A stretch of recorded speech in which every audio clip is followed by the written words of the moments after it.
Nikmati tangisanmu, Bu. Karena setelah ini, kau tidak akan punya tempat untuk berteduh.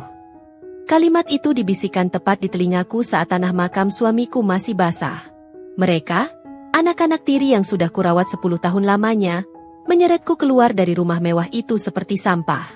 Mereka tertawa puas sambil melempar sebuah kunci gudang tua berkarat ke wajahku. "Makan tuh warisan sampah," teriak mereka.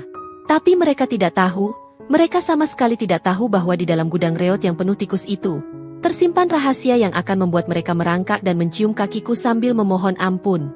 Halo sobat, semoga kalian dan keluarga selalu diberikan kesehatan dan rezeki yang melimpah. Jangan lupa tulis dari kota mana kalian menyimak cerita ini di kolom komentar ya. Langit Jakarta sore itu seakan turut berduka, menumpahkan air mata lewat gerimis yang turun tanpa henti. Di sebuah kompleks pemakaman elit yang sunyi, puluhan payung hitam mengembang, menciptakan lautan duka di antara nisan-nisan marmer yang dingin. Aroma tanah basah bercampur dengan wangi bunga melati dan sedap malam yang baru saja ditaburkan, menciptakan sensasi menyesakan di dada siapapun yang menghirupnya. Di pusat kerumunan itu, Sabhira berdiri kaku. Wanita berusia 52 tahun itu tampak anggun meski dalam balutan duka. Gamis hitam berbahan sutra membalut tubuhnya, senada dengan kerudung pasmina yang melilit sederhana di kepalanya. Wajahnya yang biasanya bersinar hangat, kini pucat pasi. Matanya bengkak, sisa-sisa air mata masih menggenang di pelupuknya, namun ia menahan diri untuk tidak meraung. Ia tahu, Damar, suaminya yang kini terbaring kaku di balik gundukan tanah merah itu, tidak akan suka melihatnya hancur. Damar selalu memintanya menjadi wanita yang kuat. "Selamat jalan, Mas," bisik Sabhira lirih. Suaranya hampir tak terdengar, tertelan oleh suara rintik hujan yang memukul-mukul payung. Tangannya yang gemetar mengusap nisan marmer hitam bertuliskan Damar Wicaksono. Rasanya baru kemarin mereka merayakan ulang tahun pernikahan yang ke-10. Rasanya baru kemarin Damar menggenggam tangannya di rumah sakit, memintanya berjanji untuk tetap menjaga keutuhan keluarga ini. Namun, di belakang punggung Sabhira, suasana duka itu terasa ternoda. Tidak ada isak tangis yang tulus di sana. Yang terdengar hanyalah gesekan sepatu kulit mahal dan desah napas ketidaksabaran. Gavin, anak tiri tertua Sabhira, berdiri tegak dengan jas slim fit seharga puluhan juta. Pria berusia 29 tahun itu sesekali melirik jam tangan Audemars Piguet di pergelangan tangannya. Wajahnya tampan, rahangnya tegas mirip sekali dengan almarhum ayahnya. Namun matanya memancarkan kekosongan emosi. Tidak ada setitik pun air mata di sana. Justru, jari-jarinya sibuk mengetuk-ngetuk paha, sebuah gestur gelisah seolah ia sedang menunggu antrean bioskop, bukan mengantar ayahnya ke peristirahatan terakhir. Di sebelahnya, Clarissa, adik Gavin, tak kalah mencolok. Meski mengenakan pakaian hitam, penampilannya terlalu glamour untuk sebuah pemakaman. Blazer branded membalut tubuhnya, lengkap dengan kacamata hitam besar yang menutupi setengah wajahnya. Bibirnya yang dipulas lipstik merah tua tampak mengerucut kesal. "Panas banget sih, padahal hujan," gerutu Clarissa pelan, namun cukup jelas terdengar oleh Sabhira. Gadis itu mengibas-ngibaskan tangan di depan wajahnya, seolah udara pemakaman ini terlalu kotor untuk kulit perawatannya.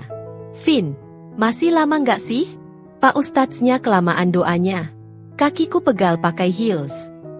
Gavin menyikut lengan adiknya pelan, tapi bukan untuk menegur, melainkan memberi kode agar mengecilkan suara karena beberapa kolega bisnis ayah mereka masih ada di sekitar situ. "SSST, tahan sebentar. Kita harus kelihatan sedih sampai tamu terakhir pulang. Ingat warisan." Sabhira mendengar itu. Dadanya terasa nyeri, seolah ada tangan tak kasat mata yang meremas jantungnya. 10 tahun ia mencoba mengambil hati mereka. 10 tahun ia memasakkan makanan kesukaan mereka, menemani mereka saat sakit, bahkan membela mereka saat Damar marah. Tapi hari ini, di depan pusara ayah kandung mereka sendiri, topeng mereka benar-benar terlepas. Sabhira sadar, selama ini ia hanya dianggap orang asing. Atau lebih buruk, pelayan. Satu persatu pelayat mulai meninggalkan area pemakaman. Mobil-mobil mewah mulai menderu menjauh, meninggalkan jejak ban di jalanan becek. Ustadz dan penggali kubur pun pamit undur diri setelah menerima amplop dari asisten pribadi Gavin. Kini, hening menyelimuti area itu. Hanya tinggal mereka bertiga.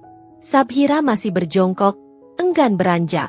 Ia merasa jika ia pergi dari situ, maka pelindungnya benar-benar hilang selamanya.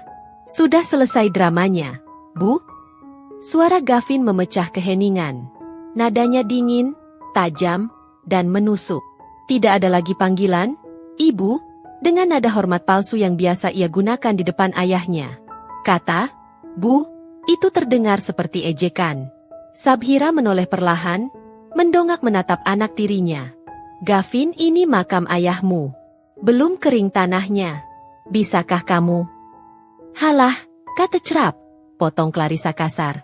Ia melepas kacamata hitamnya, memperlihatkan tatapan mata yang penuh kebencian. Ayah sudah mati. Gak ada lagi yang perlu dipura-purakan. Kita muak lihat muka sok suci ibu yang seolah-olah paling kehilangan. Sabhira tertegun. Ia berusaha berdiri, membersihkan tanah yang menempel di ujung gamisnya dengan tangan gemetar. Kenapa kalian bicara seperti itu? Apa salah ibu pada kalian? Selama ini ibu menyayangi kalian seperti anak kandung ibu sendiri. Gavin tertawa kecil.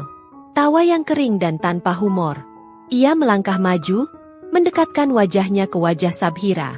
Aroma parfum maskulin yang menyengat bercampur dengan bau rokok menyerbu indera penciuman Sabhira. Jarak mereka begitu dekat hingga Sabhira bisa melihat seringai licik di sudut bibir anak tirinya itu. Gavin tidak berteriak. Ia justru merendahkan suaranya menjadi bisikan yang mengerikan. Seolah ia sedang mendesiskan racun langsung ke telinga Sabhira. Sayang, jangan naif, desis Gavin. Kami tahu kau menikahi ayah hanya demi hartanya.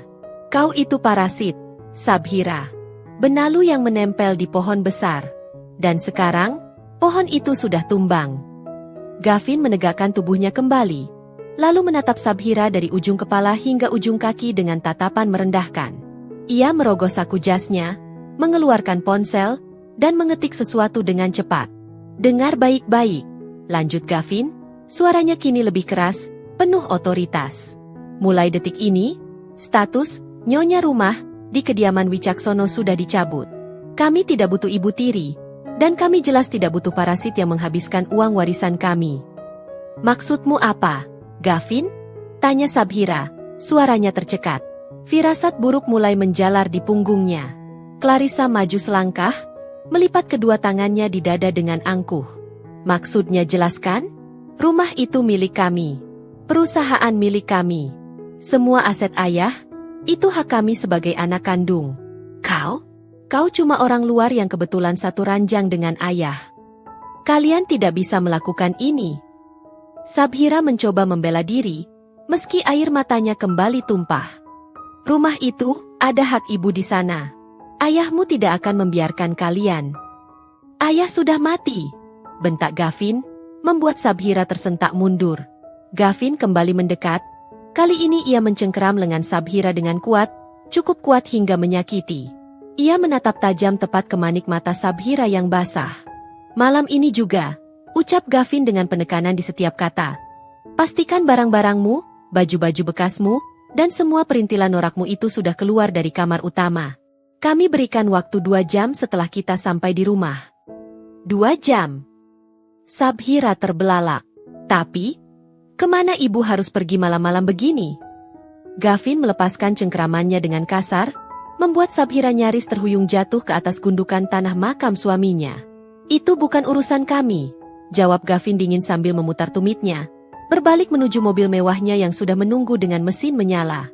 Kalau lewat dari 2 jam kau belum angkat kaki, teriak Clarissa sambil menyusul kakaknya. Jangan salahkan kami kalau satpam yang menyeretmu keluar. Atau lebih parah, kami yang akan membakar semua barangmu di halaman depan. Pintu jati setinggi 3 meter itu berderit pelan saat Sabhira mendorongnya. Suasana di dalam rumah megah berlantai marmer itu terasa jauh lebih dingin daripada udara luar yang sedang diguyur hujan. Bukan karena pendingin ruangan yang diputar ke suhu terendah, melainkan karena atmosfer permusuhan yang begitu pekat, seolah mengambang di udara dan siap mencekik siapa saja yang bernapas di sana. Sabhira melangkah masuk dengan kaki gemetar. Gamis sutranya yang basah di bagian bawah meninggalkan jejak air di lantai yang mengkilap. Namun, langkahnya terhenti seketika saat matanya menyapu ruang tamu utama. Jantungnya seakan berhenti berdetak. Di tengah ruangan yang biasanya rapi dan elegan itu, kini berserakan koper-koper besar yang terbuka asal-asalan. baju-baju gamis miliknya, koleksi hijab, hingga buku-buku doa kesayangannya, semuanya tergeletak di lantai seperti tumpukan kain rombeng di pasar loak. Beberapa botol parfumnya yang pecah menyebarkan aroma mawar yang menyengat, bercampur dengan bau ketegangan yang menyesakan. Di sofa kulit impor berwarna coklat tua, Gavin duduk dengan kaki menyilang angkuh.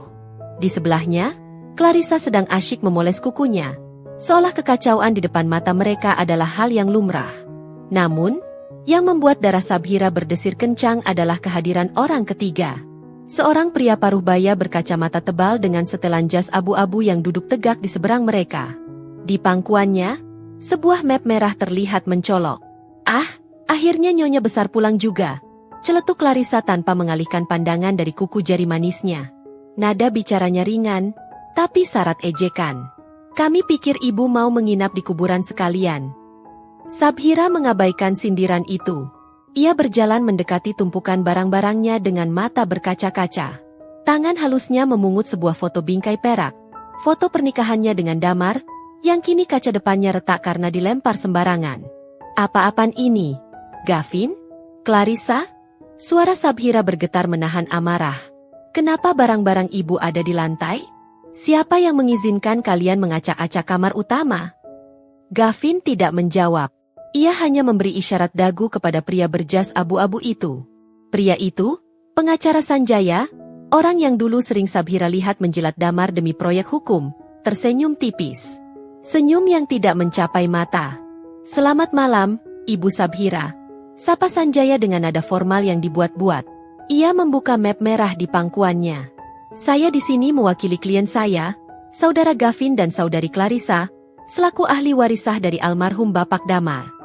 "Ahli waris?" potong Sabhira cepat. "Saya istri sah Mas Damar. Saya juga punya hak di rumah ini. Mas Damar pernah bilang kalau rumah ini akan jadi tempat tinggal saya sampai tua."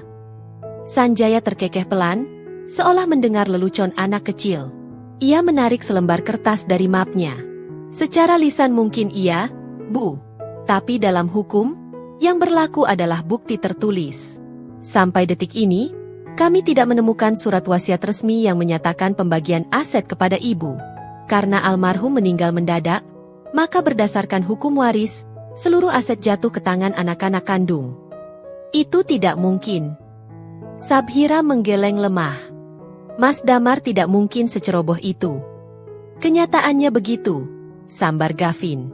Ia berdiri, berjalan mendekati Sabhira yang masih memeluk bingkai foto retak itu. "Ayah tidak meninggalkan apa-apa buatmu, Bu. Sadarlah. Bagi ayah, kau itu cuma teman tidur di masa tua, bukan prioritas." Clarissa tertawa renyah. Suara tawanya memantul di dinding-dinding tinggi ruangan itu. "Lebih tepatnya perawat gratisan, Vin. Coba hitung berapa biaya suster home care kalau ayah sakit? Mahal kan? Nah, si ibu ini kan gratis. Cuma dikasih makan sama baju bagus saja sudah senang." Kata-kata itu jauh lebih menyakitkan daripada tamparan fisik. Sabhira menatap wajah anak-anak tirinya satu persatu. Wajah yang dulu ia cium sebelum tidur, wajah yang dulu ia kompres saat demam tinggi. Kini wajah-wajah itu menatapnya seperti menatap hama. "Kalian keterlaluan," bisik Sabhira, air matanya akhirnya jatuh membasahi pipi. "Ibu merawat kalian 10 tahun. Ibu menyayangi kalian. Cukup dramanya," bentak Gavin tiba-tiba, membuat Sabhira tersentak. Wajah tampan Gavin berubah merah pada menahan emosi yang meledak. Ia menendang salah satu koper di dekat kaki Sabhira, hingga tergeser keras menghantam dinding. "Bra, jangan bawa-bawa kasih sayang," teriak Gavin, telunjuknya menuding tepat di depan hidung Sabhira. "Kau pikir kami buta? Kau bertahan di sini karena fasilitas ayah, kan?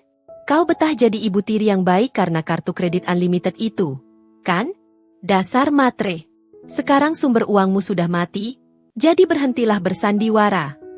Pengacara Sanjaya berdehem pelan, menengahi ketegangan itu dengan nada yang tetap tenang namun mematikan. "Jadi, intinya begini, Bu Sabhira. Klien saya berbaik hati tidak melaporkan ibu atas tuduhan penggelapan perhiasan atau aset bergerak lainnya yang mungkin ibu sembunyikan. Sebagai gantinya, ibu harus meninggalkan properti ini sekarang juga. Detik ini juga." "Sekarang?" Sabhira menatap Nanar keluar jendela yang gelap gulita. Hujan masih turun deras disertai petir yang menyambar kejauhan. Tapi di luar badai, kemana saya harus pergi malam ini?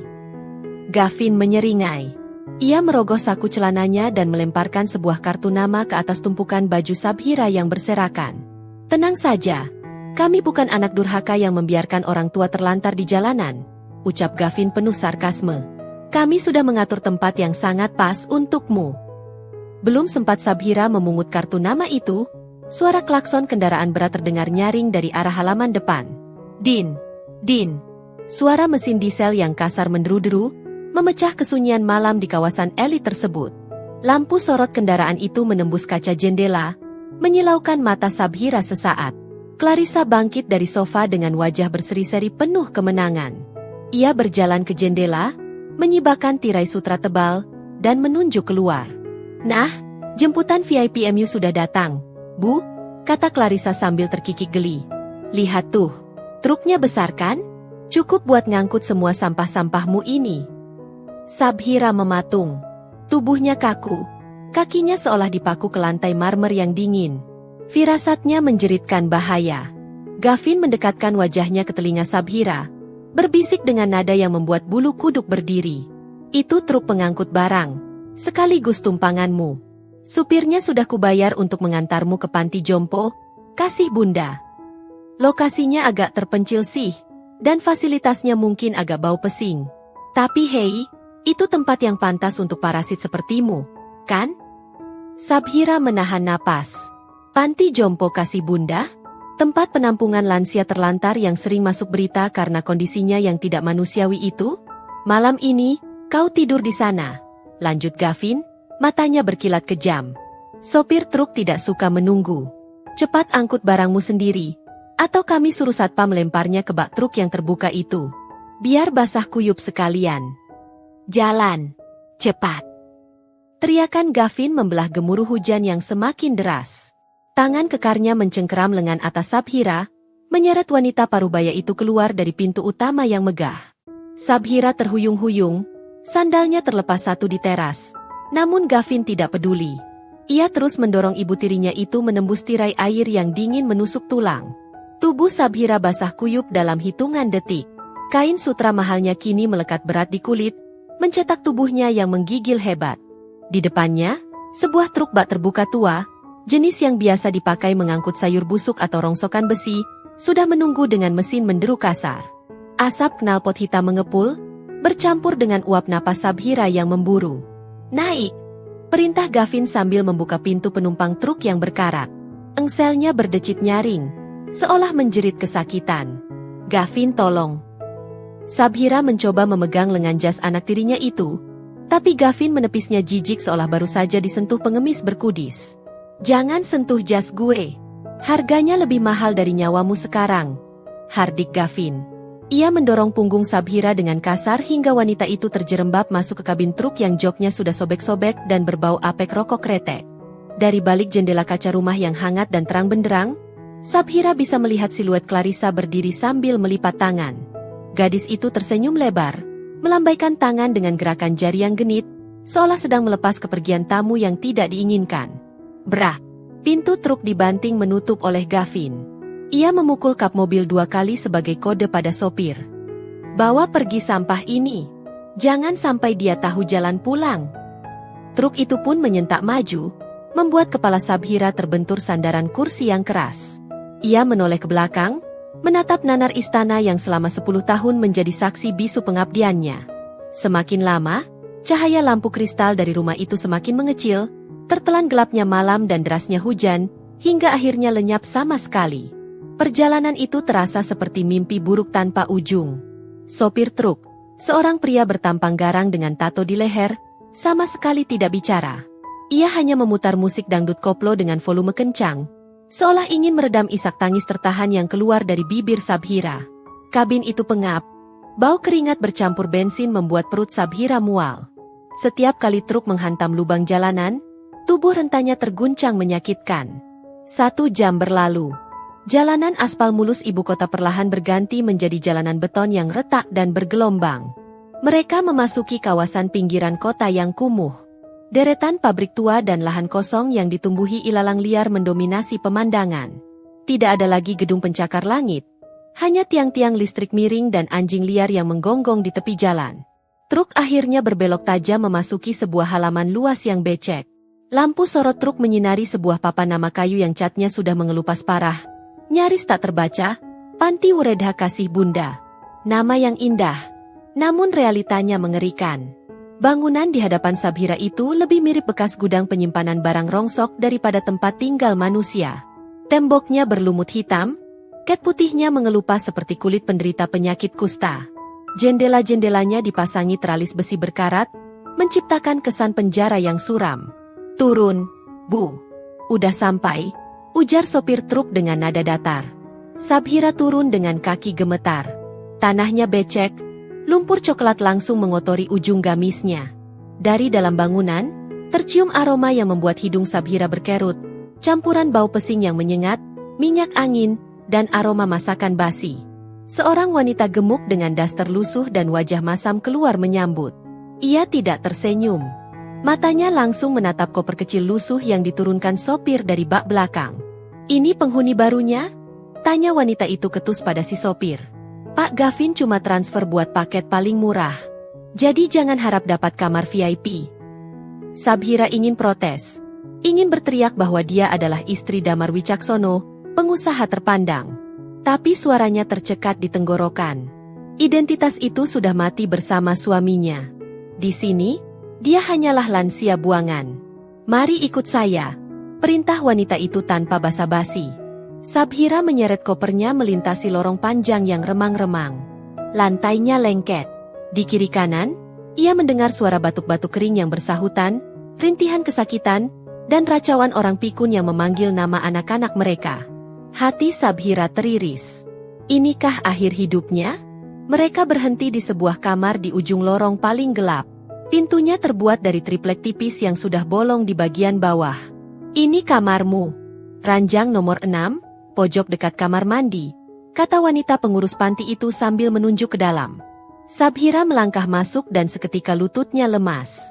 Ruangan itu sempit, hanya berukuran 4x4 meter, tapi dijejali 6 ranjang besi bertingkat. Udaranya panas dan lembab. Nyamuk berdengung di mana-mana seperti orkestra kematian.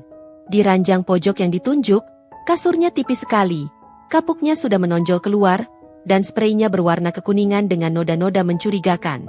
Penghuni lain, 5 nenek tua dengan tatapan kosong, hanya menoleh sekilas padanya, lalu kembali menatap langit-langit atau tidur meringkuk. Tidak ada sapaan hangat. Di sini, setiap orang sibuk dengan penderitaan masing-masing. Pengurus panti pergi begitu saja, meninggalkan Sabhira dalam keheningan yang mencekam. Sabhira duduk di tepi ranjang besinya yang berdecit keras. Ia tidak kuat lagi. Pertahanannya runtuh. Ia memeluk lututnya sendiri, membenamkan wajahnya, dan menangis sejadi-jadinya. Tangisan pilu seorang ibu yang dibuang oleh anak-anak yang ia cintai. Bukan kemiskinan yang membunuhnya pelan-pelan malam itu, tapi rasa dikhianati yang begitu perih. Setelah puas menangis hingga matanya bengkak, Sabhira mencoba menata hatinya. Ia harus ganti baju. Gamis basahnya bisa membuatnya masuk angin. Dengan tangan gontai, ia menarik koper kecilnya ke atas kasur dan membuka resletingnya. Isinya berantakan. Baju-baju yang dimasukkan asal-asalan oleh pembantu rumah tangga atas perintah Clarissa. Namun, saat Sabhira mengangkat sebuah kerudung warna dusty pink kesayangannya, sesuatu terjatuh dari lipatan kain itu. Sebuah amplop tebal berwarna coklat tua. Sabhira mengernyit. Ia tidak ingat pernah memiliki amplop seperti ini. Amplop itu terlihat sangat formal, disegel dengan lilin merah berlogo huruf DNP. Firma hukum Damar Partners, firma hukum paling bergengsi yang biasa menangani urusan bisnis suaminya. Jantung Sabhira berdegup kencang. Ia ingat betul, sebelum ia diseret keluar, Pak Mamat, supir pribadi setia almarhum suaminya yang sudah bekerja 20 tahun, sempat memeluk kopernya erat-erat sebelum direbut oleh satpam. Mungkinkah Pak Mamat yang menyelipkannya? Tangan Sabhira yang keriput gemetar hebat saat meraba tekstur kertas amplop itu. Terasa berat dan padat. Di bagian depannya, tertulis tangan dengan tinta emas yang sangat ia kenali. Tulisan tangan suaminya. "Untuk istriku, Sabhira." Buka ini saat kau merasa dunia sudah tidak adil padamu. Napas Sabhira tertahan. Ia menoleh ke pintu triplek yang tertutup rapat, memastikan tidak ada yang mengintip. Dengan hati-hati, ia merobek segel lilin merah itu. Sesuatu yang keras dan dingin meluncur keluar dari dalam amplop, jatuh berdenting di atas kasur kapuk yang tipis. Sebuah kunci kuningan tua yang berkarat, dengan gantungan kayu kecil bertuliskan, Gudang Lama, Zona 4. Dan di balik kunci itu, terselip secarik surat yang isinya akan mengubah air mata Sabhira menjadi api perlawanan. Pop! Bunyi sumbat botol champagne yang melenting ke udara disambut dengan sorak-sorai penuh kemenangan. Di ruang tengah kediaman Wicaksono yang megah, suasana duka pasca pemakaman sudah menguap tanpa sisa, digantikan oleh pesta pora yang memuakan. Lampu kristal chandelier yang menggantung di langit-langit membiaskan cahaya keemasan ke seluruh penjuru ruangan, seolah merayakan kebebasan dua pewaris tahta yang baru saja berhasil menyingkirkan hama dari istana mereka. Gavin menuangkan cairan berbuih itu ke dalam 2 gelas kristal tinggi. Wajahnya merah padam, bukan karena marah, tapi karena mabuk kepayang oleh euforia kekuasaan. Ia menyodorkan 1 gelas kepada Clarissa yang sedang duduk santai di sofa kulit Italia. Kakinya terangkat ke atas meja kopi, menindih tumpukan majalah desain interior. Untuk kebebasan kita, seru Gavin sambil mengangkat gelas tinggi-tinggi. Dan untuk musnahnya si benalu tua. Clarissa terkekeh renyah, mendentingkan gelasnya ke gelas Gavin hingga berbunyi ting yang nyaring. Akhirnya, Vin, aku sudah muak lihat tampang sok suci dia 10 tahun ini. Kau tahu? Tadi aku cek tracking GPS truknya, dia sudah sampai di panti jompo kumuh itu. Bayangkan, dia pasti lagi nangis Bombay sambil garuk-garuk digigit nyamuk kebon. Mereka tertawa terbahak-bahak. Suara tawa yang memantul di dinding-dinding marmer dingin, tanpa sedikit pun rasa bersalah. Bagi mereka, Sabhira hanyalah rintangan kecil yang sudah berhasil disapu bersih. Kini, fokus mereka hanya satu, harta karun yang tersimpan di ruang kerja ayah mereka. Jadi, kata Clarissa setelah meneguk habis minumannya, matanya berbinar tamak. Kapan kita buka gudang uang itu? Aku sudah booking tiket first class ke Paris buat lusa. Tas Hermes Birkin edisi terbatas sudah nunggu aku di sana. Gavin tersenyum miring, meletakkan gelasnya di meja. Ia berjalan menuju sebuah lukisan abstrak besar yang menempel di dinding sisi utara ruang kerja ayahnya. Sabar, adikku sayang. Uangnya nggak akan lari kemana-mana. Masalahnya cuma satu. Si tua bangka ayah itu nggak pernah kasih tahu kombinasi brankasnya ke kita. Clarissa mendengus kesal. Dasar pelit sampai mati. Terus gimana? Kita nggak mungkin nunggu arwah ayah datang ngasih kode kan? Tenang. Gavin menepuk dadanya bangga. Gue udah panggil ahlinya. Orang ini biasa ngebuka brankas bank yang macet. Bayarannya mahal, 50 juta per jam, tapi itu receh dibanding apa yang ada di dalam situ. Tepat saat itu, suara bor listrik yang menyayat telinga terdengar dari balik pintu ruang kerja. Nyi. Suaranya melengking tinggi, membuat ngilu gigi. Seorang pria bertubuh gempal dengan rompi penuh peralatan berat sedang berlutut di depan sebuah brankas baja setinggi 2 meter. Ini bukan brankas biasa. Ini adalah Master Vault keluaran Jerman dengan ketebalan pintu 10 cm, anti api dan anti ledakan. Di sanalah Damar Wicaksono menyimpan jantung kekayaannya, sertifikat tanah, obligasi, emas batangan, dan tumpukan uang tunai dalam mata uang asing. Setidaknya, itulah yang diyakini Gavin dan Clarissa. Masih lama, Pak? Tanya Gavin tidak sabar, mengetuk-ngetukkan ujung sepatu kulitnya ke lantai. Pria ahli brankas itu menyeka keringat yang bercucuran di dahinya dengan punggung tangan. Sabar, bos. Ini sistem keamanannya gila. 3 lapis proteksi. Kalau salah bor dikit, sistem penguncinya bakal macet permanen. Tapi tenang, dikit lagi kena tumblenya. Gavin dan Clarissa berdiri di belakang pria itu seperti 2 ekor hiena yang menunggu bangkai. Napas mereka memburu. Imajinasi mereka liar membayangkan tumpukan emas yang berkilauan di bawah sorot lampu. Gavin sudah membayangkan deretan mobil sport yang akan ia beli. Ferrari merah menyala dan Lamborghini kuning untuk koleksi garasi. Clarissa membayangkan dirinya menjadi sosialita nomor 1 di Jakarta, menabur uang di pesta-pesta elit. Ayo dong ayo. Gumam Clarissa, meremas tangannya sendiri saking tegangnya. Klik. Suara logam beradu yang renyah terdengar dari mekanisme pintu brankas. Suara bor berhenti. Hening seketika menyergap ruangan itu. Si ahli brankas menghela napas panjang, lalu tersenyum lebar memamerkan gigi kuningnya. "Goca, sudah terbuka, bos," ujarnya sambil membereskan bornya. "Tinggal diputar tuasnya." Jantung Gavin berdegup kencang, seirama dengan detak jam dinding kuno di sudut ruangan. Ia melangkah maju, tangannya gemetar karena adrenalin saat menyentuh tuas besi dingin brankas itu. Sensasi dingin logam itu menjalar ke seluruh tubuhnya, memberikan kenikmatan yang aneh. "Minggir," perintah Gavin pada si ahli brankas. "Biar gue yang buka. Gue mau jadi orang pertama yang melihat surga dunia ini." Clarissa merapat di bahu kakinya, matanya melotot tak berkedip. "Buka, Vin. Cepetan." Gavin menarik napas dalam-dalam, lalu memutar tuas besar itu searah jarum jam. Berat, sangat berat. Terdengar suara desis hidrolik yang halus saat segel kedap udara terlepas. PSHH.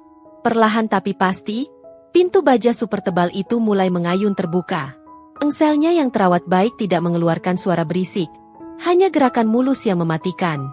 Celah gelap mulai terlihat, semakin lama semakin lebar. Gavin dan Clarissa mencondongkan tubuh mereka ke depan, wajah mereka dipenuhi ekspresi kerakusan yang telanjang. Mereka siap diterpa kilauan emas. Mereka siap mandi uang. Pintu terbuka sepenuhnya. Lampu otomatis di dalam brankas menyala redup. "Apa?" Jeritan Clarissa melengking, memecahkan gendang telinga. Bukan jeritan bahagia, melainkan jeritan horor. Gavin terhuyung mundur.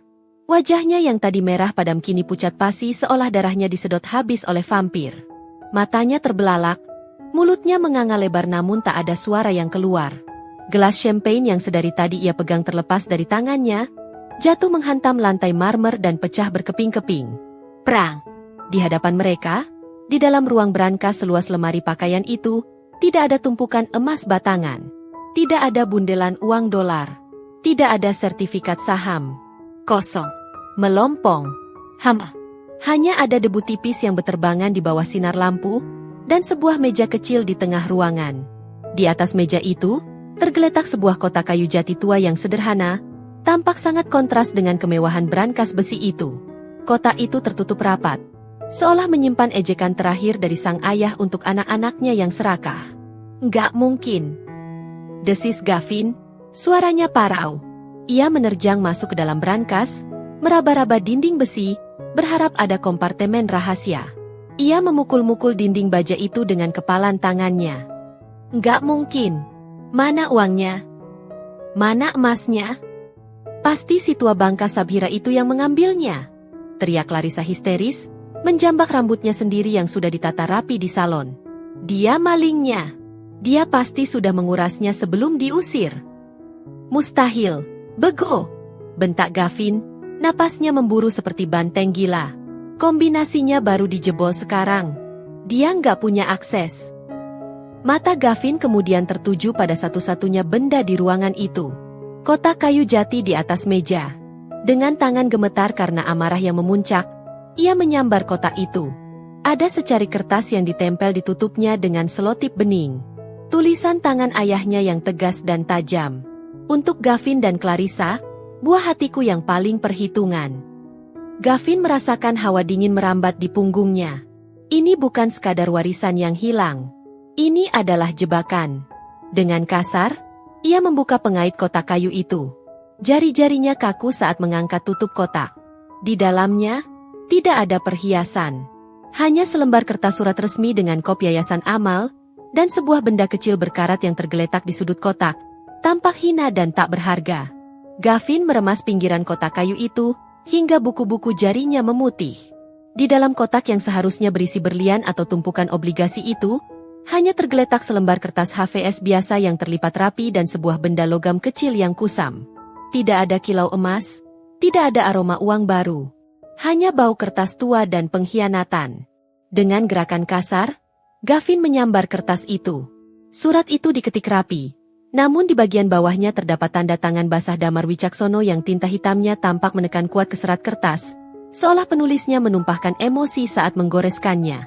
Clarissa merampas kertas itu dari tangan kakaknya sebelum Gavin sempat membaca baris pertama. Mata gadis itu bergerak liar memindai isi surat. Napasnya tersengal-sengal seperti orang yang baru saja lari maraton. "Apa ini? Apa maksudnya ini?" pekik Clarissa. Suaranya melengking tinggi hingga pecah di ujung kalimat. Wajah cantiknya berubah mengerikan, urat-urat lehernya menonjol keluar. "Baca yang keras," bentak Gavin, kepalanya pening, darah seolah mendidih di ubun-ubun. Clarissa membaca dengan suara bergetar menahan amarah. "Untuk anak-anakku yang tersayang atau mungkin lebih tepatnya, anak-anakku yang tak sabaran.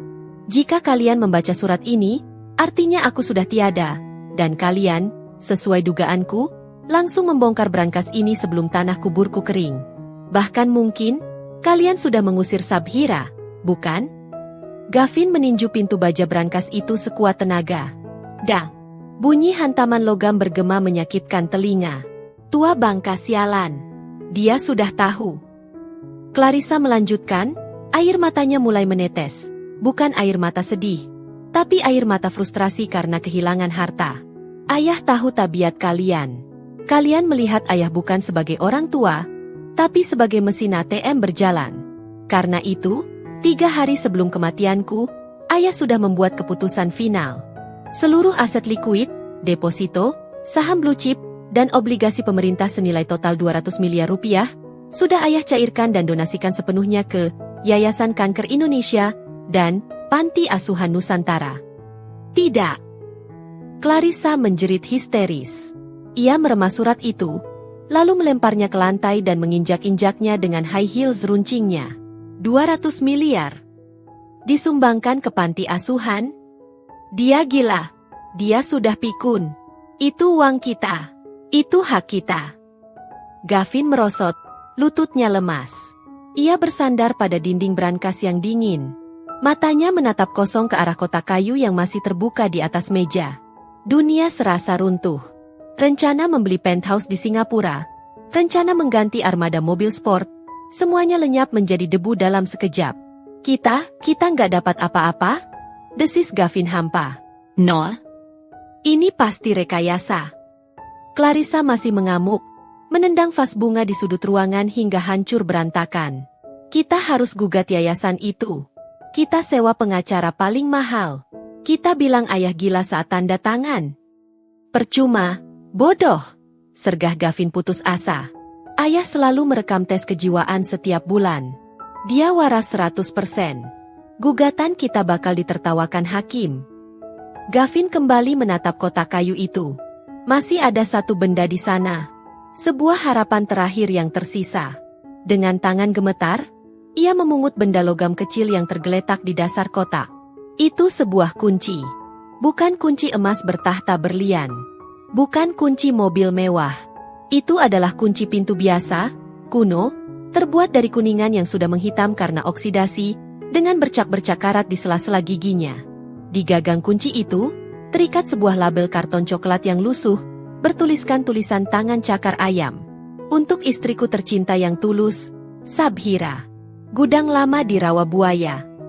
Gavin menatap kunci itu dengan tatapan jijik yang luar biasa.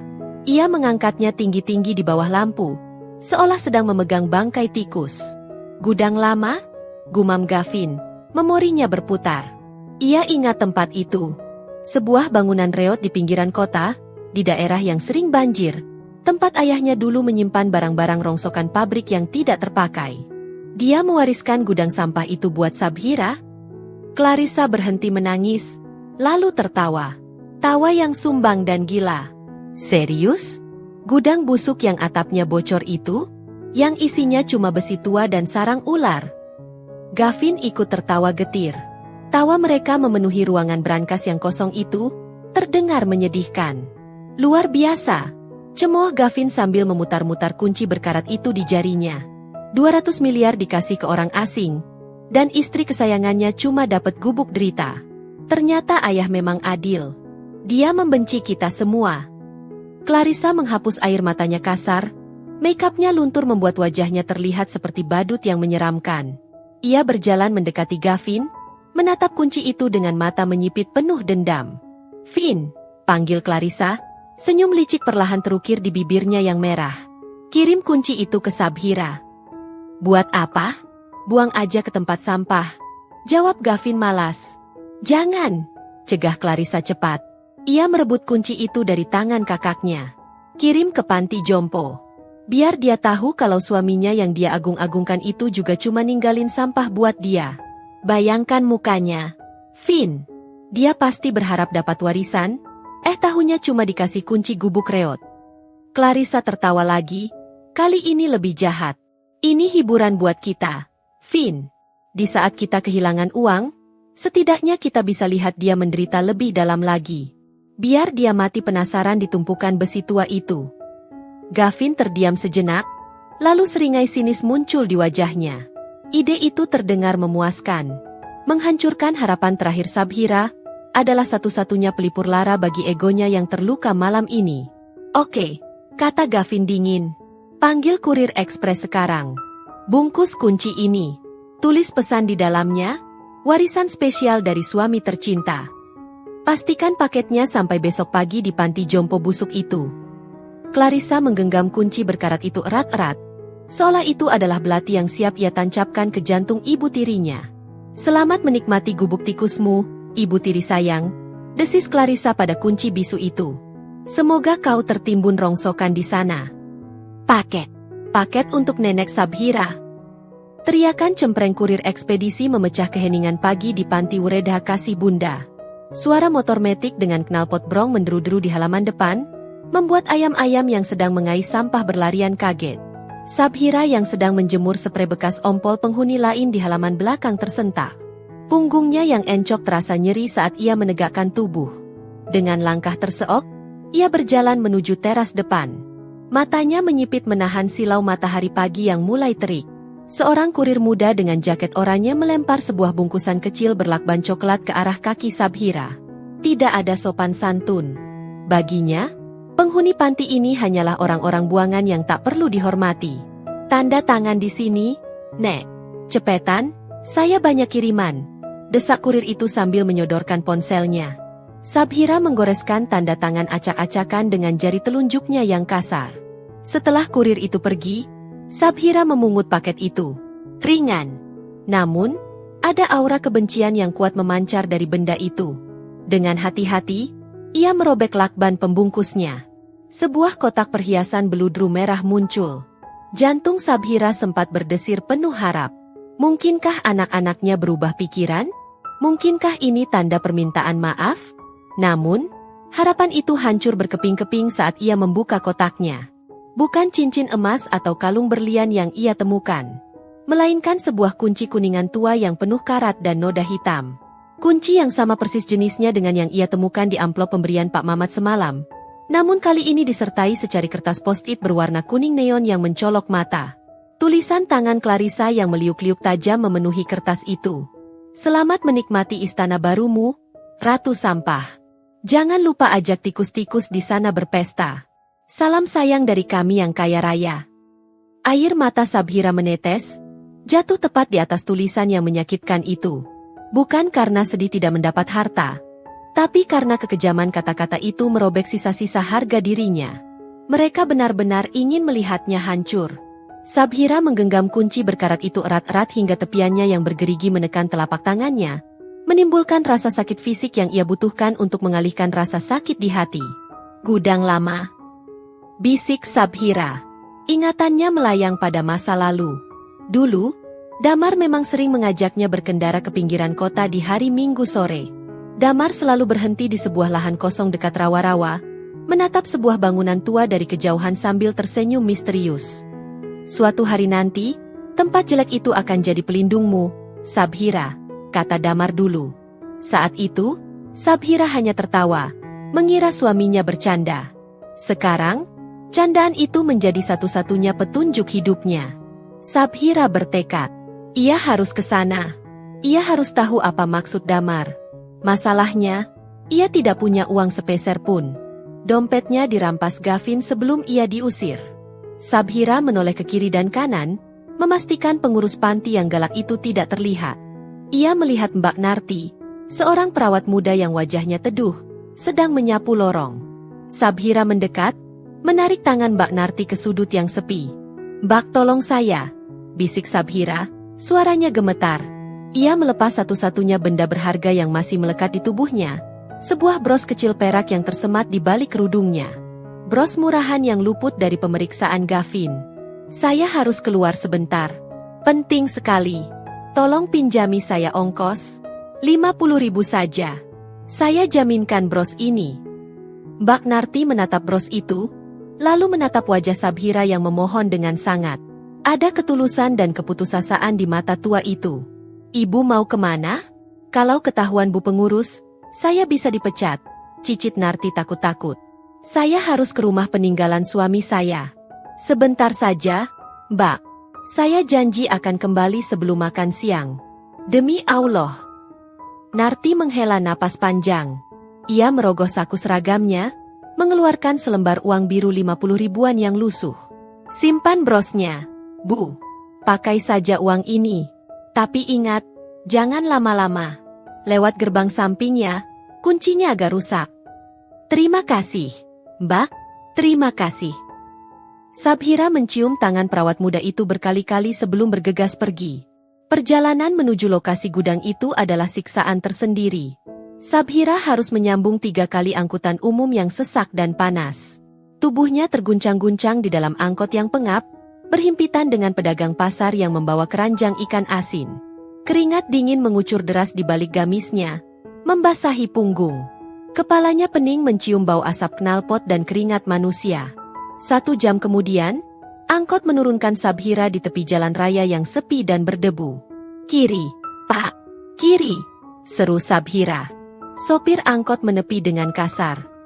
"Yakin turun sini, Bu? Ini daerah sepi loh. Bekas pabrik semua." "Iya, Pak. Terima kasih," jawab Sabhira sambil menyerahkan uang kembalian. Sabhira turun, berdiri sendirian di pinggir jalanan beton yang retak-retak. Angin panas berhembus, menerbangkan debu dan sampah plastik ke wajahnya. Di hadapannya, terbentang lahan luas yang dipenuhi ilalang setinggi dada orang dewasa. Di kejauhan, sekitar 300 meter dari jalan raya, tampak sebuah bangunan tua yang menyedihkan. Itulah gudangnya. Atap sengnya sudah coklat sempurna dimakan karat. Sebagian bahkan sudah melorot jatuh. Dindingnya yang terbuat dari bata ekspos sudah bolong di sana-sini, ditumbuhi tanaman liar yang merambat agresif. Pagar kawat yang mengelilinginya sudah rubuh, menyatu dengan tanah. Hati Sabhira mencelos. Gavin benar. Clarissa benar. Ini hanya gubuk sampah. Tempat tikus bersarang. Harapan apa yang bisa ia taruh di tempat serapuh ini? Apakah Damar benar-benar hanya ingin menghinanya di akhir hayat? Namun, kaki Sabhira tetap melangkah. Ia menyibak ilalang tajam yang menggores tangannya. Semakin dekat ia berjalan, semakin ia merasakan keanehan. Jantungnya berdegup kencang saat matanya menangkap sesuatu yang janggal. Sesuatu yang sangat kontras dengan pemandangan kumuh di sekitarnya. Di depan gerbang gudang reot yang hampir roboh itu, terparkir deretan mobil. Bukan truk sampah atau gerobak pemulung. 3 buah mobil sedan hitam mengkilati tipe terbaru, Mercedes-Benz S-Class dan sebuah Toyota Alphard putih, berjajar rapi di atas tanah becek. Plat nomornya bukan sembarangan. Plat khusus pejabat atau orang sangat penting. Mesin mobil-mobil itu menyala halus, hazardnya berkedip pelan. Sabhira berhenti mendadak, bersembunyi di balik rumpun ilalang. Napasnya tertahan. Siapa mereka? Apakah orang suruhan Gavin yang datang untuk merobohkan gudang ini? Atau debt collector yang mengejar aset Damar? Dari balik mobil Alphard, keluar 4 orang pria berbadan tegap mengenakan setelan jas hitam rapi lengkap dengan AirPC di telinga. Mereka berdiri tegak, membentuk barikade di depan pintu gudang yang reot itu. Sikap mereka waspada, mata mereka menyapu sekeliling seperti elang yang menjaga sarang. Dan di tengah-tengah mereka, berdiri seorang pria parubaya berwajah Tionghoa yang memegang gulungan kertas besar, seperti peta arsitektur. Pria itu tampak gelisah, sesekali melihat jam tangan emasnya, lalu menatap ke jalan raya seolah sedang menanti kedatangan seseorang yang sangat penting. Sabhira gemetar. Ia mundur perlahan, takut ketahuan. Namun, langkah kakinya menginjak ranting kering. Krek! Bunyi patahan ranting itu terdengar nyaring di keheningan lapangan terbuka. Serentak, Keempat pria berjas hitam itu menoleh tajam ke arah semak-semak tempat Sabhira bersembunyi. Salah satu dari mereka langsung merogoh balik jasnya. Sebuah gerakan refleks yang membuat nyali Sabhira ciut, dan berteriak lantang dengan suara menggelegar. "Siapa di sana? Keluar!" Jantung Sabhira serasa copot. Teriakan lantang pria berjas hitam itu masih menggema di telinganya, memantul di antara tembok-tembok gudang tua yang lapuk. Belum sempat ia membalikan badan untuk lari, dua orang penjaga bertubuh kekar sudah menerobos semak ilalang dengan kecepatan yang mengerikan. Langkah kaki mereka yang berat menginjak ranting kering dan lumpur becek, menciptakan suara blak-blak-blak yang mendekat dengan cepat. "Ampun! Jangan sakiti saya!" Pekik Sabhira refleks. Ia mengangkat kedua tangannya tinggi-tinggi, tubuhnya gemetar hebat. Tas kresek berisi botol air minum murah yang ia bawa terjatuh ke tanah. Di benaknya hanya ada satu pikiran. Gavin mengirim preman untuk menghabisinya di tempat sepi ini agar tidak ada saksi. Kedua penjaga itu mencengkeram lengan Sabhira. Cengkeraman mereka kuat dan profesional. Tidak menyakiti tapi mengunci pergerakan secara total. Mereka menyeret Sabhira keluar dari persembunyiannya menuju area terbuka di depan mobil-mobil mewah itu. "Kami menemukan penyusup, Pak," lapor salah satu penjaga dengan suara tegas. Ia mendorong pelan punggung Sabhira agar maju ke hadapan pria parubaya yang memegang gulungan kertas tadi. Sabhira menundukkan wajahnya dalam-dalam, menatap sepatu Oxford mengkilap milik pria itu yang kini ternoda sedikit lumpur. Ia tidak berani menatap mata. Ia takut melihat wajah pembunuhnya. "Maafkan saya tidak berniat mencuri." Suara Sabhira parau, tercekat oleh tangis. Saya hanya ingin melihat gudang ini. Ini peninggalan suami saya." Hening. Suasana tiba-tiba berubah senyap. Suara angin yang meniup ilalang terdengar begitu jelas. Tidak ada bentakan, tidak ada pukulan. Pria parubaya itu tiba-tiba berlutut di tanah becek, mengabaikan celana bahan mahalnya yang kotor terkena lumpur. Ia berusaha melihat wajah Sabhira dari bawah. "Ibu." "Sabhira?" tanya pria itu ragu. Suaranya bergetar, bukan karena marah, tapi karena kaget luar biasa. "Nyonya Sabhira Wicaksono?" Sabhira memberanikan diri mendongak sedikit. Pria itu berwajah Tionghoa, berkacamata emas, dan memiliki aura wibawa yang kuat. Wajahnya tampak familiar, seperti seseorang yang pernah ia lihat di majalah bisnis yang sering dibaca Damar. "Iya, saya Sabhira," jawabnya lirih. Reaksi pria itu sungguh di luar dugaan. Ia langsung menepis tangan para penjaga yang memegangi Sabhira. "Lepaskan. Kalian gila? Ini nyonya besar. Ini pemilik tempat ini." Para penjaga itu tersentak kaget. Langsung mundur 2 langkah dan membungkuk hormat dengan wajah pucat. Pria parubaya itu segera berdiri, lalu dengan gerakan sangat sopan, seperti seorang abdi dalam keraton menghadap ratu, ia meraih tangan kanan Sabhira dan menciumnya takzim. "Maafkan ketidaksopanan anak buah saya, Bu." Mereka mata duitan tapi buta melihat berlian, ucap pria itu penuh penyesalan. "Saya Robert Haryanto, Bu. Dulu saya sering main catur sama Pak Damar di kantornya. Mungkin ibu lupa." Sabhira menarik tangannya perlahan, masih bingung. "Pak Robert? CEO dari Megaland Group?" "Betul, Bu." Robert tersenyum lega. Ia memberi isyarat pada asistennya. "Ambilkan kursi lipat. Payung. Cepat. Jangan biarkan nyonya kepanasan." Dalam sekejap, perlakuan terhadap Sabhira berubah 180 derajat. Sebuah kursi lipat camping yang nyaman dibuka untuknya. Seseorang memegangi payung hitam besar di atas kepalanya. Seseorang lagi menyodorkan botol air mineral dingin merek mahal. Sabhira duduk dengan bingung, gamis lusuhnya tampak sangat kontras dengan kemewahan di sekelilingnya. "Ada apa ini sebenarnya, Pak Robert?"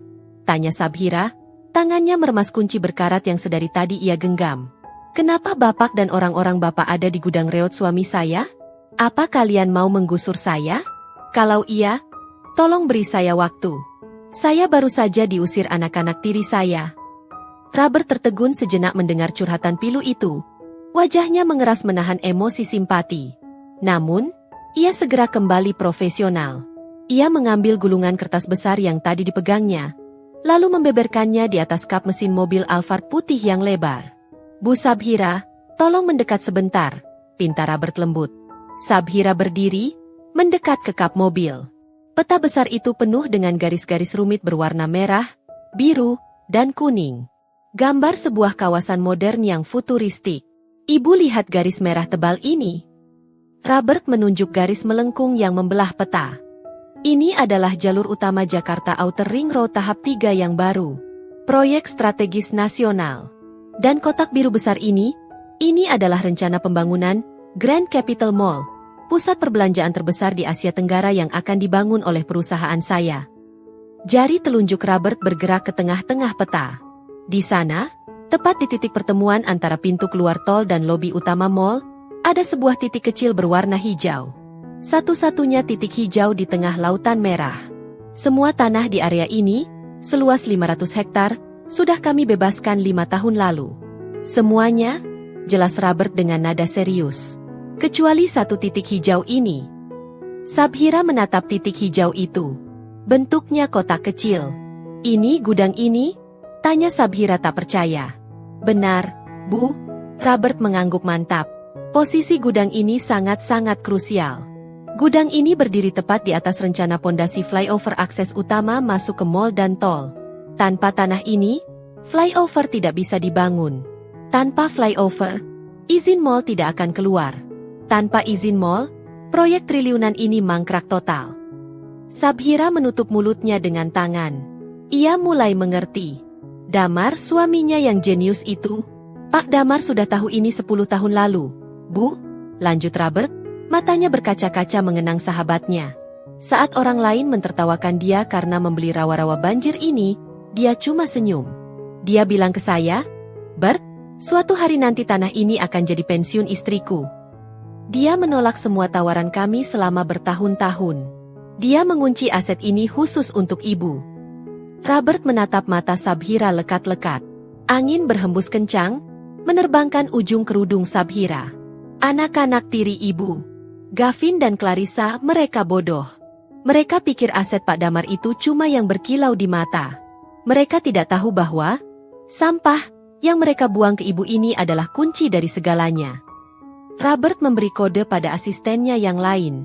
Pria itu mengeluarkan sebuah buku cek dan map kulit tebal berisi dokumen perjanjian jual-beli. Kami sudah lelah menunggu, Bu. Investor asing menekan saya setiap hari. Karena itu, sesuai amanat terakhir Pak Damar yang meminta harga tertinggi saat waktunya tepat. Robert mengambil pena emas dari saku jasnya, lalu menuliskan angka di buku cek itu dengan gerakan cepat dan tegas. Ia merobek cek itu dan menyerahkannya ke tangan Sabhira. Ini penawaran final kami, dan ini cash keras. Kami akan transfer detik ini juga begitu ibu tanda tangan. Sabhira menunduk, melihat angka yang tertera di kertas kecil itu. Matanya menyipit, menghitung jumlah nol yang berderet panjang seperti kereta api. 1, 2, 3, 9, 10. 150 miliar. Eja Sabhira terbata-bata. Lututnya goyah. Ia harus berpegangan pada kap mobil agar tidak jatuh pingsan. Napasnya sesak. 150 miliar rupiah. Jumlah yang tidak pernah ia bayangkan seumur hidupnya. Ini bukan sekadar uang pensiun. Ini adalah kekayaan 7 turunan. 150 miliar, bersih dipotong pajak, tegas Robert. Itu harga untuk kunci berkarat di tangan ibu. Sabhira menatap kunci tua di genggamannya. Kunci yang tadi pagi dihina Clarissa, kunci yang disebut sampah oleh Gavin. Benda kecil ini ternyata bernilai lebih mahal daripada gabungan seluruh aset perusahaan yang kini diperebutkan anak-anak tirinya. Jadi bagaimana, Bu? Desak Robert sopan tapi mendesak, menyodorkan pena emasnya. Proyek harus jalan minggu depan. Apakah ibu bersedia melepas gudang ini? Tangan Sabhira gemetar saat menerima pena itu. Ia menatap ke arah jalan raya, membayangkan wajah Gavin dan Clarissa yang sombong. Membayangkan perlakuan mereka di pemakaman. Membayangkan panti jompo yang bau apek. Dengan uang ini, ia bisa membeli panti jompo itu. Dengan uang ini, ia bisa membeli harga dirinya kembali. Dengan uang ini, ia bisa memberi pelajaran yang tidak akan pernah dilupakan oleh anak-anak durhaka itu. Pak Robert, ucap Sabhira, suaranya kini terdengar berbeda. Tidak lagi lirih dan takut. Ada kekuatan baru yang tumbuh di sana. Kekuatan yang datang dari kepastian. Saya akan tanda tangan. Tapi saya punya satu syarat khusus dalam pembayarannya. Apapun, Bu. Katakan saja, jawab Robert sigap. Sabhira menatap tajam ke arah mata pena emas itu. Jangan transfer ke rekening lama saya yang mungkin masih dipantau anak-anak tiri saya. Buatkan rekening baru sekarang juga. Dan satu lagi, tolong rahasiakan transaksi ini selama 24 jam ke depan. Saya ingin memberikan kejutan kecil untuk anak-anak saya. Robert tersenyum tipis, seolah mengerti permainan apa yang akan dimulai. Dengan senang hati, Nyonya Sabhira. Pena emas itu menyentuh kertas. Tinta hitam menggores tanda tangan Sabhira di atas materai. Saat goresan terakhir selesai, langit di atas gudang tua itu bergemuruh. Bukan karena hujan, tapi seolah alam semesta sedang bersiap menyaksikan kejatuhan para pendosa. Selamat, Bu. Anda sekarang adalah wanita terkaya di daerah ini, ucap Robert sambil menjabat tangan Sabhira erat. Oh ya, ada satu hal lagi. Berita di TV sebentar lagi akan menyiarkan penyitaan aset-aset grup Wicaksono karena hutang perusahaan yang gagal bayar. Gavin dan Clarissa sedang dalam masalah besar. Sabhira tersenyum dingin. Kalau begitu, mari kita tonton beritanya sambil minum teh hangat, Pak Robert. Saya rasa pertunjukannya baru saja dimulai. Pemirsa, berita terkini.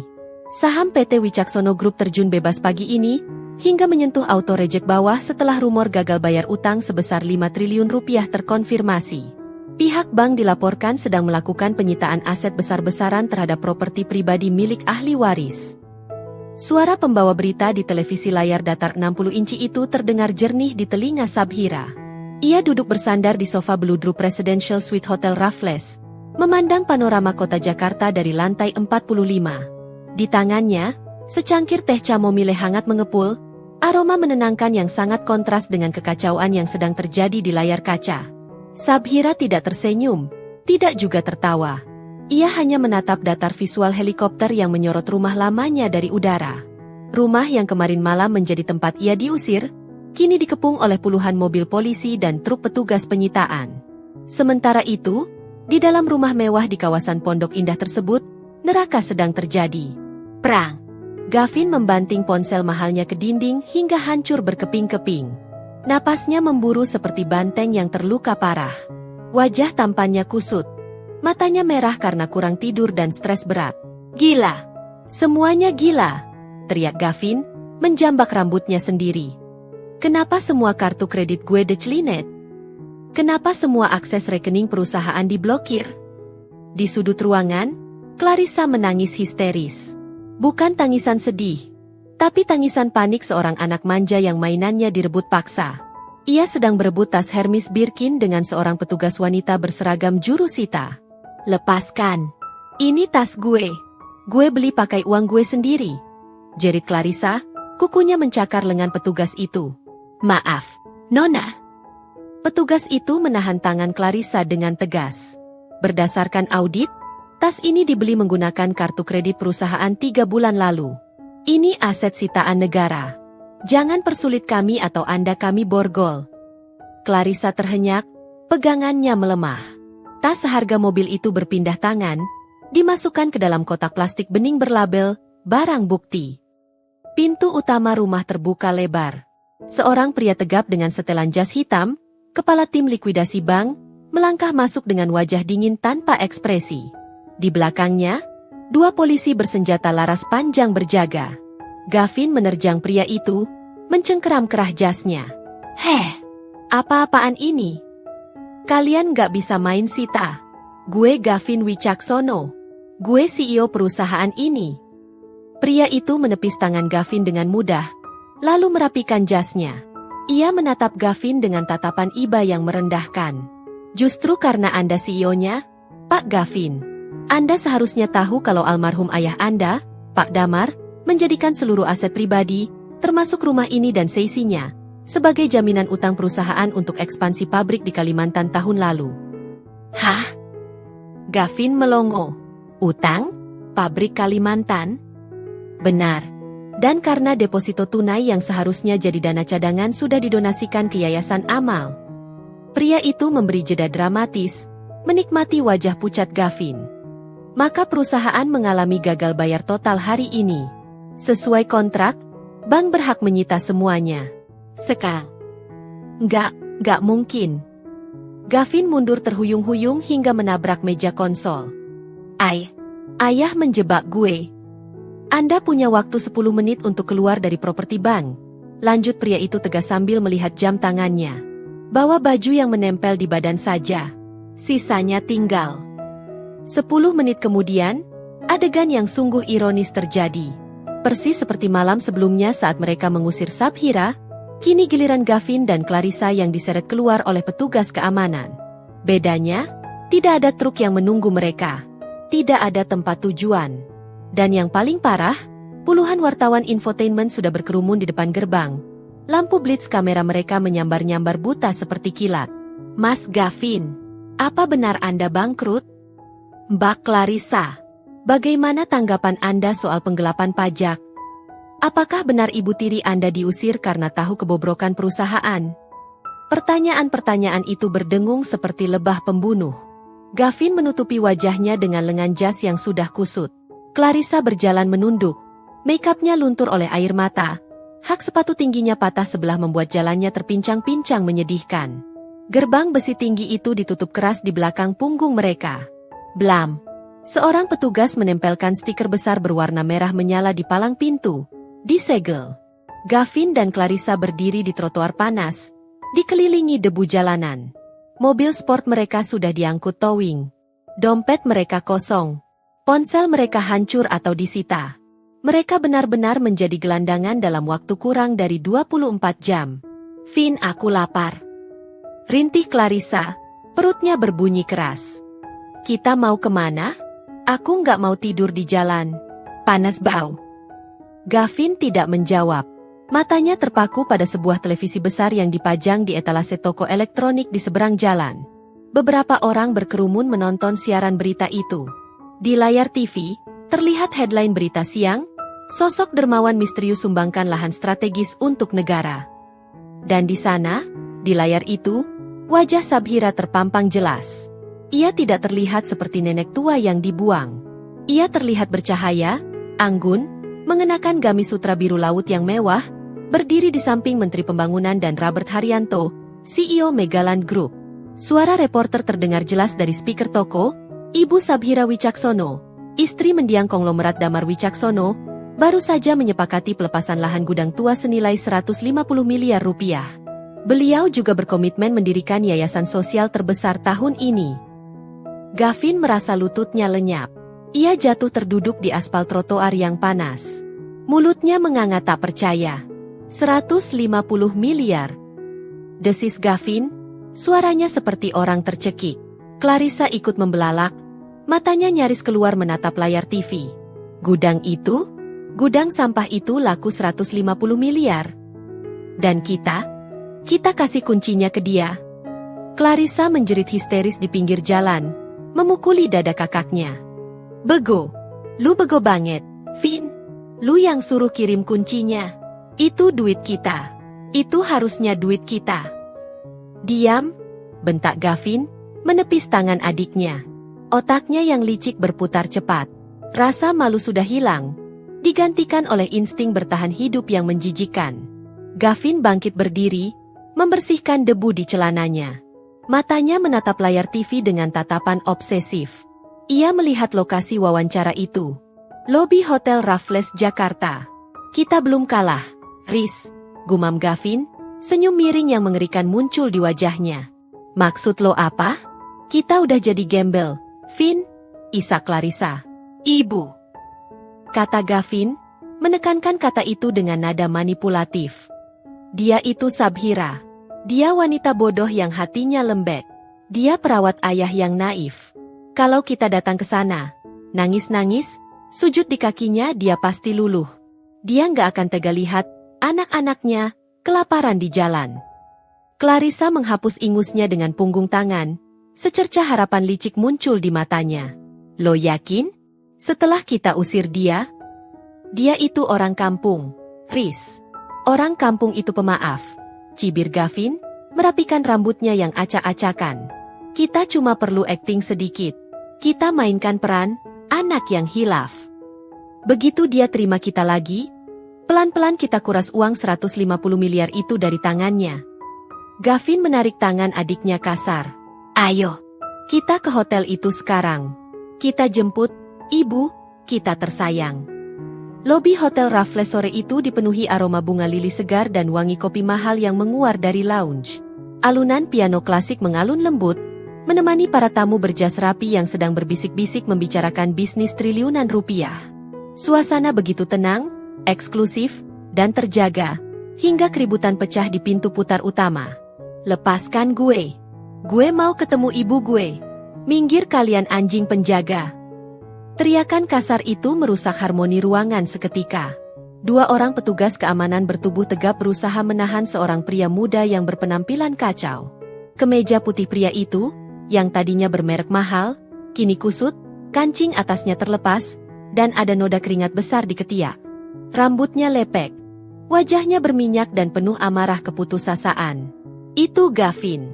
Di belakangnya, Clarissa berusaha menerobos celah petugas sambil merengek histeris. Kaki telanjangnya yang lecet karena berjalan jauh tanpa sepatu tampak kotor dan menghitam. Panggil Ibu Sabhira. Bilang anak-anaknya datang. Dia pasti mau ketemu kita. Minggir. Para tamu hotel menoleh dengan tatapan jijik. Beberapa berbisik sambil menunjuk-nunjuk, mengenali wajah mereka dari berita TV yang baru saja tayang. Itu bukannya anak-anak grup Wicaksono yang bangkrut itu? Bisik seorang wanita sosialitas sambil menutup hidung dengan kipasnya. Maaf Pak, Bu, ini area privat. Jika tidak ada reservasi, harap keluar. Tegas kepala keamanan, mendorong dada Gavin agar mundur ke trotoar. Jangan sentuh gue. Gavin menepis tangan petugas, matanya liar mencari ke sekeliling lobi. Ibu Sabhira. Keluar Bu. Anakmu di sini. Tiba-tiba, denting lift di ujung lobi terdengar bening. Ting. Pintu lift emas itu terbuka perlahan. Keheningan menyergap lobi hotel. Semua mata tertuju ke sana, termasuk Gavin dan Clarissa yang napasnya masih memburu. Dari dalam lift, melangkah keluar seorang wanita yang auranya mengubah atmosfer ruangan. Sabhira. Ia tidak lagi terlihat seperti janda berduka yang lemah. Ia mengenakan gamis long dress berwarna champagne yang berkilau lembut di bawah lampu kristal. Di bahunya tersampir selendang tenun sutra yang elegan. Wajahnya segar, tenang, dan memancarkan wibawa yang membuat siapapun segan menatap matanya terlalu lama. Di belakangnya, Robert Haryanto dan dua asisten pribadi berjalan mengiringi langkahnya. Ibu. Desis Gavin. Suaranya tercekat. Ia melihat sosok yang dulu ia hina sebagai pembantu, kini berdiri di sana bak seorang ratu yang menatap rakyat jelata. Melihat Sabhira, akting Gavin langsung dimulai. Ia menyikut lengan Clarissa keras-keras. Nangis. Sekarang, bisiknya tajam. Sejurus kemudian, mereka berdua berlari menerobos penjagaan satpam yang lengah karena terpesona melihat Sabhira. Gavin dan Clarissa berlari melintasi lantai marmer, lalu menjatuhkan diri tepat di depan kaki Sabhira. Bro. Suara lutut mereka menghantam lantai terdengar menyakitkan, tapi mereka tidak peduli. Ibu, ampuni kami, Bu. Gavin meraung. Suaranya dibuat sesedih mungkin. Ia memeluk kaki Sabhira, menempelkan wajahnya yang berminyak ke ujung gamis sutra mahal itu. Kami hilaf, Bu. Kami anak durhaka. Kami stres ditinggal ayah. Clarissa ikut bersujud. Air matanya, kali ini mungkin asli karena rasa malu dan lapar, deras mengalir. Ia mencengkeram tangan Sabhira dengan tangan kotornya. Ibu. Clarissa lapar. Bu. Clarissa belum makan seharian. Maafin Clarissa yang kemarin kasar. Itu bukan Clarissa, Bu. Clarissa cuma emosi sesaat. Ibu kan sayang sama kita. Ibu kan malaikat. Lobi hotel menjadi panggung drama paling memalukan. Para tamu menonton dengan antusias. Kamera ponsel mulai bermunculan merekam kejadian itu. Sabhira diam tak bergerak. Ia tidak menarik kakinya, tapi juga tidak membungkuk untuk memeluk mereka. Ia hanya berdiri tegak, menatap ubun-ubun kepala Gavin yang sedang bersujud di kakinya. Tatapannya dingin. Seperti melihat orang asing yang tidak sengaja menumpahkan kopi di bajunya. Bu, tolong kami, isak Gavin lagi, Mendongak menatap wajah Sabhira dengan mata memelas yang sudah dilatihnya. Rumah disita? Kami nggak punya siapa-siapa lagi selain ibu. Izinkan kami ikut ibu. Kami janji akan jadi anak baik. Kami akan merawat ibu di masa tua. Tolong, Bu, cairkan uang itu sedikit saja buat kita makan. Kata-kata terakhir Gavin, uang itu, terdengar begitu jelas di telinga Sabhira. Ia tersenyum tipis. Senyum yang sangat mengerikan karena tidak mencapai matanya. Perlahan, Sabhira menggerakkan kakinya, melepaskan diri dari pelukan Gavin.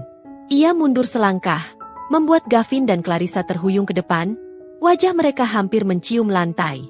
Pak Robert, panggil Sabhira pelan, namun suaranya menggema jelas di keheningan lobi. Robert Haryanto maju selangkah. Ya, Bu Sabhira. Tolong putar rekaman CCTV nomor 4 di tablet Bapak, yang tanggal kejadian kemarin malam. Bagian saat Gavin menyeret saya keluar rumah di tengah hujan. Wajah Gavin pias seketika. Tangis palsunya berhenti mendadak. Maksud ibu apa? Sabhira tidak menjawab pertanyaan Gavin. Ia menoleh ke kepala keamanan hotel yang sudah bersiaga. Pak Satpam, jika dua orang ini mencoba menyentuh saya lagi, tolong serahkan rekaman itu ke polisi sebagai bukti tindak kekerasan dan pengancaman terhadap lansia. Pasal berlapis. Siap, Bu, jawab Satpam tegas. Clarissa ternganga. Ibu tega? Kita ini anak-anak ayah, darah daging ayah. Justru karena kalian anak ayah. Sabhira akhirnya berbicara langsung pada mereka.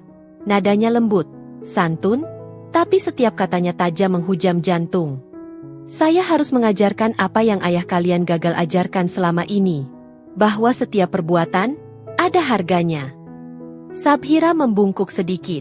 Gavin menahan napas, mengira masih ada celah untuk negosiasi. Wajah Sabhira mendekat ke wajah Gavin. Aroma parfum jasmin yang elegan tercium oleh Gavin, mengingatkannya pada bau kemewahan yang baru saja hilang darinya. Sabhira menatap manik mata anak tirinya lekat-lekat. Tidak ada kemarahan di sana. Yang ada hanya kehampaan yang menakutkan. Dengan gerakan lambat, Sabhira mendekatkan bibirnya ke telinga Gavin, lalu berbisik. Bisikan yang sama persis, dengan intonasi yang sama persis, seperti yang Gavin ucapkan di pemakaman kemarin sore. Nikmati tangisanmu, nak, bisik Sabhira menusuk tulang. Dan satu lagi, pastikan kalian pergi dari sini dalam 2 menit. Atau saya yang akan menyuruh satpam menyeret kalian keluar seperti sampah. Gavin mematung. Bisikan Sabhira barusan bukan sekadar kalimat, melainkan vonis mati bagi ego dan masa depannya.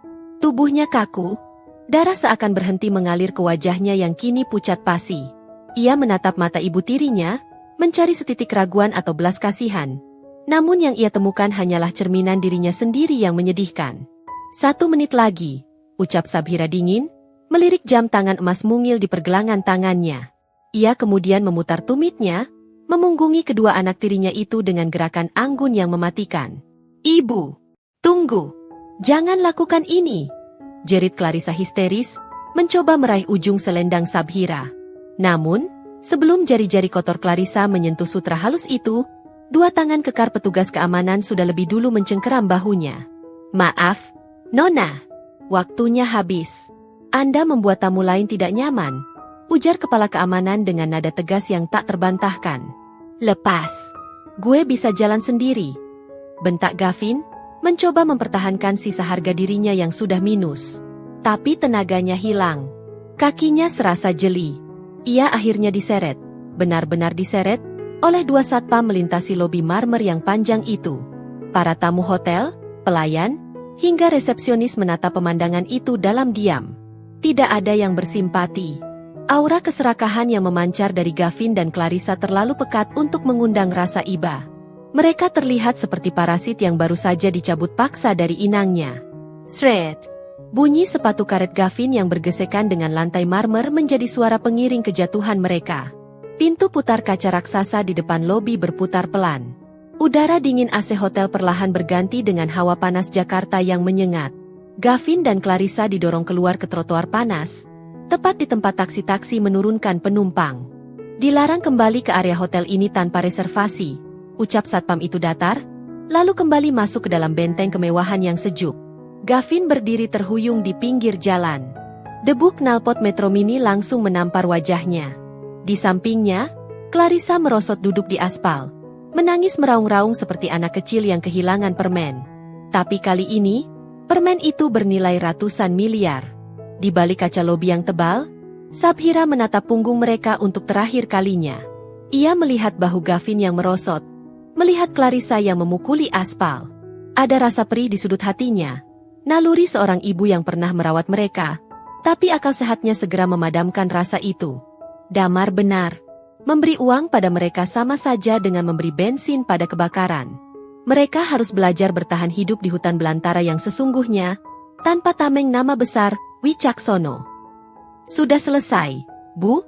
Tanya Robert Haryanto yang berdiri setia di sampingnya. Sabhira menghela napas panjang, melepaskan beban 10 tahun dari dadanya. Sudah, Pak Robert. Sudah lunas. Lalu, bagaimana dengan rencana selanjutnya? Dana 150 miliar sudah masuk penuh ke rekening yayasan baru Ibu. Dan sesuai instruksi Ibu, kami sudah memenangkan lelang aset sitaan bank pagi ini. Sabhira tersenyum. Kali ini senyum yang tulus dan hangat. Matanya berbinar menatap langit-langit lobi yang tinggi. Lakukan renovasinya segera. Pak, saya tidak mau rumah itu kosong terlalu lama. Mas Damar pasti tidak suka rumahnya sepi. 3 bulan kemudian, langit Jakarta tampak cerah, seolah ikut merayakan lembaran baru. Di depan gerbang besi hitam yang dulu pernah ditempeli stiker segel merah, disegel. Kini terpasang sebuah papan nama baru yang indah. Papan itu terbuat dari kayu jati ukiran Jepara, bertuliskan tinta emas. Rumah asuh Damar Sabhira, tempat singgah anak yatim duafa. Halaman luas yang dulu hanya dipenuhi mobil-mobil sport pameran kesombongan Gavin, kini berubah fungsi. Ada ayunan, perosotan, dan lapangan futsal mini. Suara tawa riang puluhan anak-anak yatim piatu memenuhi udara, menggantikan keheningan dingin yang dulu menyelimuti rumah mewah itu. Sabhira duduk di teras depan, mengenakan gamis sederhana berwarna putih. Ia sedang menyuapi seorang balita yang baru saja diserahkan dinas sosial. Wajahnya berseri-seri. Kerutan di dahinya seolah hilang, digantikan oleh cahaya kebahagiaan yang nyata. Ia tidak lagi menjadi nyonya besar yang kesepian di istana emas, melainkan ibu bagi puluhan jiwa yang membutuhkan cinta. Ayo, buka mulutnya, bujuk Sabhira lembut. Anak kecil itu tertawa, lahap memakan buburnya.